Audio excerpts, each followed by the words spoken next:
You've probably heard the saying, your network is your net worth. Many think that more connections means more success. But is it really true? Does the number of connections matter? I think what matters is how deeply you influence the people you know. And that, my friends, is where the magic lies. So, how do you do it? Hi, I'm Kishore. Today, we'll explore 5 powerful lessons from Dale Carnegie's timeless classic, How to Win Friends and Influence People, which is one of the most influential books of the 20th century. Let's dive into the first lesson. Imagine this. It's 1985 and Apple is in turmoil. Steve Jobs has just been ousted from his own company. How does CEO John Scully handle this publicly? Instead of criticism, he praises Jobs' contributions. This preserved Jobs' dignity, it protected Apple's reputation and kept the door open for future reconciliation, which eventually happened when Jobs returned and led Apple to historic success. In one of my earlier jobs, a team member messed up a big ad campaign and his immediate manager was furious. But the business head said, "It happens. I know you will double check the next time." That employee never repeated the mistake again and went on to become one of the top performers. By focusing on improvement rather than blame, we create an environment where people feel safe to take risks, grow together, learn from their mistakes, and innovate. This first lesson, which we have learned with this example, is simple yet profound, which is avoid criticizing, condemning, or complaining. Now, think about your own experiences. Have you ever been in a situation where you had to handle someone's shortcomings or mistakes? How did you handle it? Building on that, let's dive into the next lesson, which I will illustrate by using another fascinating story. Picture this. Sarah, a project manager at a tech startup. After a successful app launch, she recognizes everyone's contribution individually. Instead of sending a generic email saying "good job team," she specifically recognizes each and every contributor.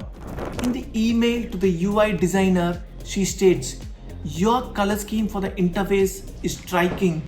It really makes our app stand out in the crowded marketplace." In the mail to the backend developer, she states, "Your optimization of the mobile has made our app lightning fast.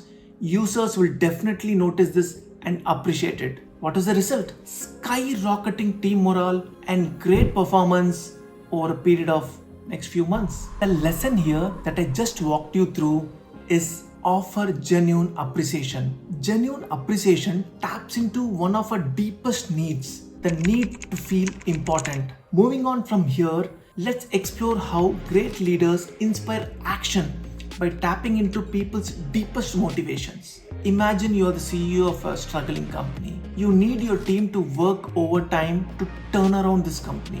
During tough times, instead of just asking for sacrifices, you need to frame the challenge as an opportunity. You could frame something like this: "Team, this is our chance to show the world what our organization is made of.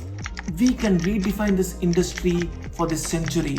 I need each one of you to dig deep and take this as an opportunity to give 100% to make this happen." From this example, we learn the rule from this book, which is create an eager want in others by aligning your goals with their desires and needs. Now that we have seen how to motivate others, let's move on to the next rule, which is a powerful way to make people feel heard and truly valued. When Howard Schultz returned to Starbucks as a CEO in 2008, the company was struggling. Schultz is known for his hands-on approach and for listening to employees. During challenging times, he visited stores and actively engaged with staff. By implementing changes based on employee feedback, Schultz drove significant improvements in company performance. Demonstrate active listening by reflecting back what you hear. You could do that by paraphrasing. For example, when you're listening to someone, you can paraphrase it by saying, "Hey, what I am hearing is so and so. Is it correct?" The lesson that we spoke about now from this book is be a good listener. It's not just about hearing words, but about making others feel truly heard understood, and valued. Now, my colleague Subramanian Swamy had a different take. After I emphasized on listening, he laughed and said, "At IIT, we are taught to lead, not listen." It reminded me that even in the best institutions, people skills can be overlooked. Up next is the final magical rule which guides us on how to bring in remarkable ownership. People are more committed to ideas they feel they have developed themselves. In group projects, involve others in decision making, present options and ask, what approach do you think would work the best? Present options and let your team decide the best course of action. And what is the lesson? Let others take ownership of ideas. When people feel they have shaped an idea themselves, they're more committed to its success. Keep growing, keep influencing, and never stop learning. This is Kishore signing off.